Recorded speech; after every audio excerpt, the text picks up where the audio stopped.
Salesforce Development, Lesson 15, Creating Reports. And today we are going to be talking about trying to get through these last three reports. We have a customer report, we have a customer reservations report from the last 7 days, and the customers that haven't flown in over a month. So let's get started. Let's go over to our reports here. So let's go ahead and we got to pull up our reports tab, and we'll do public reports here. All right, we're going to create a new report, and we want to create our customer report. So customer is really just an account. I guess we could do accounts and contacts. So I guess we could do that. Let's see. We'll start with accounts. I think that's all we'll need. So we'll go ahead and do that. And you can see pretty much did most of this for us. Probably eliminate some of this. I don't think we need the last activity or the account owner. Let's see. This is going to be just a customer report. That. We'll call it customer report. Let's see. Billing state, province. We did put something in there, so I might go ahead and do that. And we put the last modified date, which is okay. All right, we'll leave that there. All right, so we'll go ahead and do a save. And we'll do save. This looks good. Again, it's just customer report, and we'll put in the public reports folder, save it. Okay, I think we're good there. All right, so let's see what other columns we have here. So we have the billing state, province. Let's see if we can pull in some other data. Let's see. There's billing street.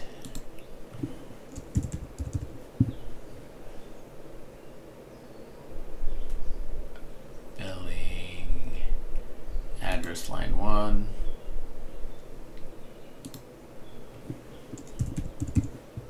Billing address line. Oh, let's just do 1. City.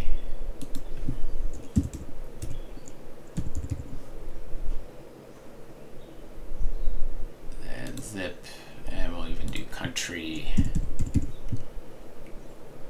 There you go.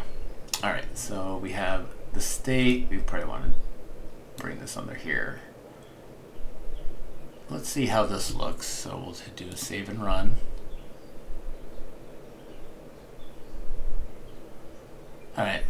Yeah, it looks like I'd only put one address in here. So this is good because it sees which accounts or which customers are missing address information, which is very important. So yeah, because we want their address information so that we can calculate the correct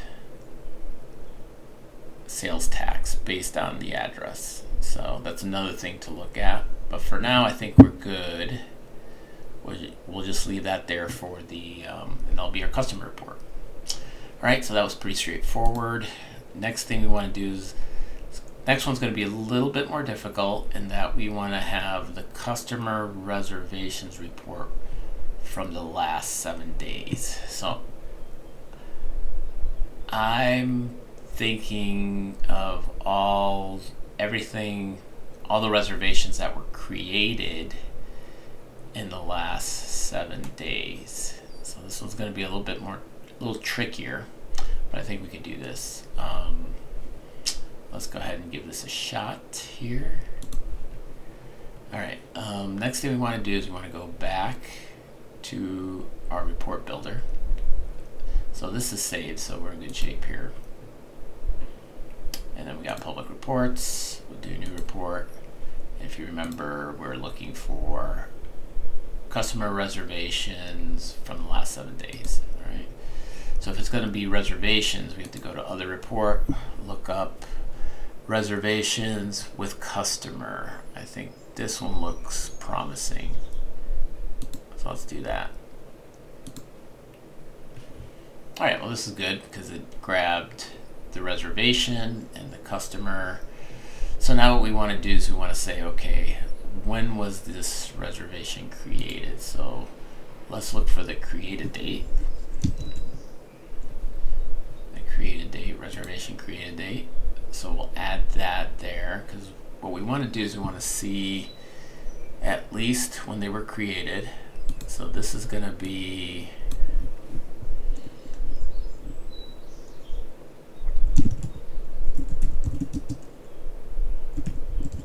with reservations in the last 7 days.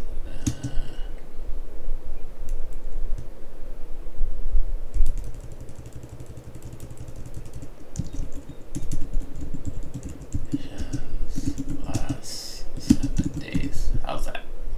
Yeah, there's a character limit on the report titles, but I think that should do it for us. And this is pretty much the same thing on my description. Make this public. Reports, we'll save it. Let's see what we have here. Okay, these all fall in with the last 7 days, but let's go ahead and we'll add our filter. The problem is I've only started entering dates today. Today is the 4th, or yesterday. So things won't start dropping off for 7 days until a week from now. So I'm really not going to see anything, but at least I can go ahead and do the filter. Put the date of purchase. Oh, there's a date of purchase. Let's go back here. See, date of purchase. Let's do that.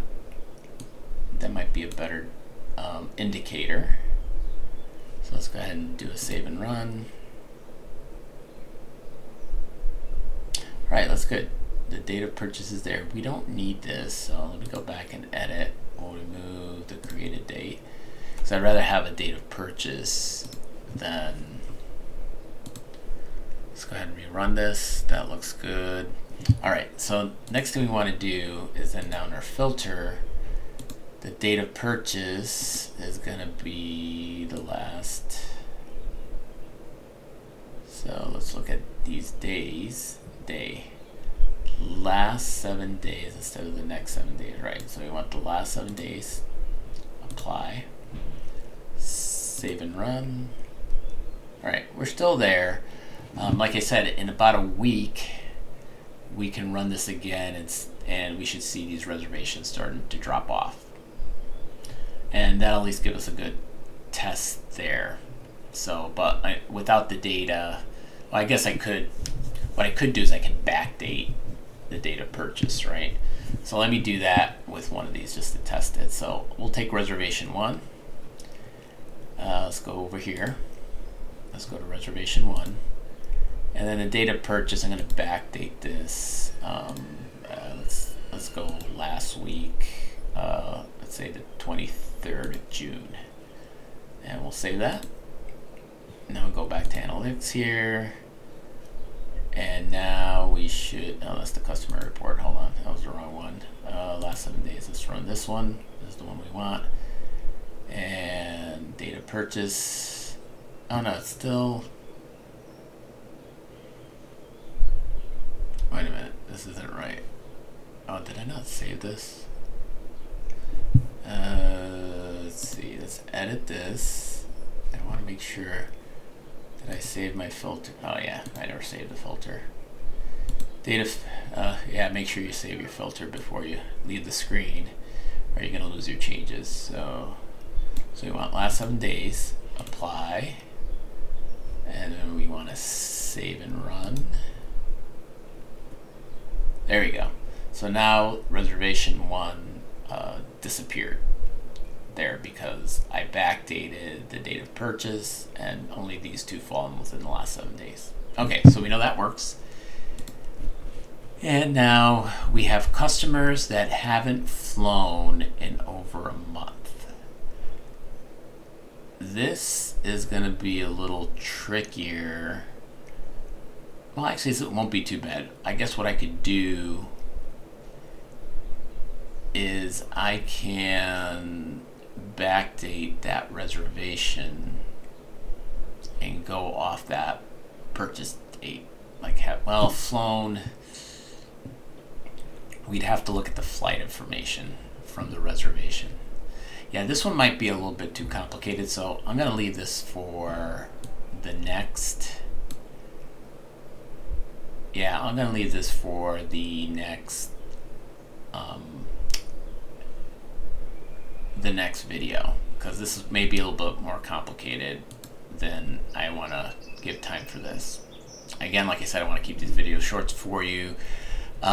Again, thank you, and if you like this video, please like and subscribe so others can know about it. And until next time, see you later.